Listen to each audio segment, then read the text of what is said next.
Halos lahat ng motivational speaker sa internet ay kilalang kilala mo na.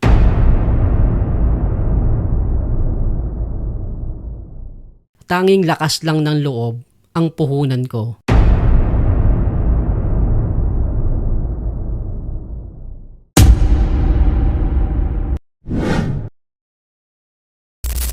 What's up sa inyo mga boss madam? Ang pag-uusapan natin ngayon ay paano nga ba tayo magdidesisyon sa pagsisimula ng sarili nating negosyo.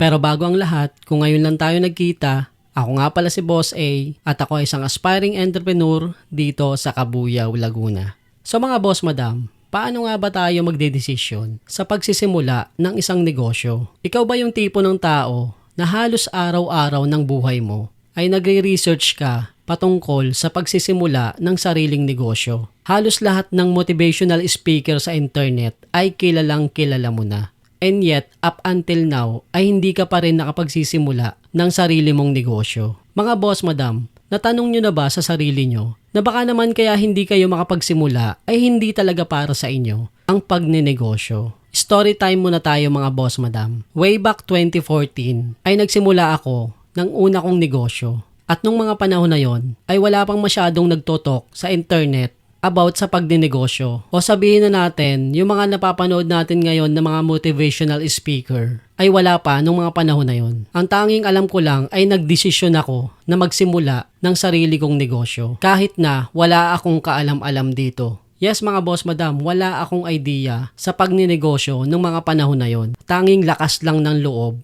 ang puhunan ko. Fast forward tayo mga boss madam. Sa current situation natin ngayon ay sobrang dami mo nang matututunan sa internet at mapapanood sa pagsisimula mo ng sarili mong negosyo. Kung baga siksik, liglig at umaapaw na ang kaalaman mo. Ang kulang na lang ay magdesisyon ka at i-execute mo yung mga plano mo sa pagsisimula mo ng sarili mong negosyo. Mga boss madam, baka ito na ang sign na hinihintay mo. Magsimula ka na sa mga plano mo. At kapag nakapagsimula na kayo, diyan nyo malalaman ang tunay na laban sa mundo ng pagninegosyo. Dahil walang ibang paraan kundi ang magsimula dito.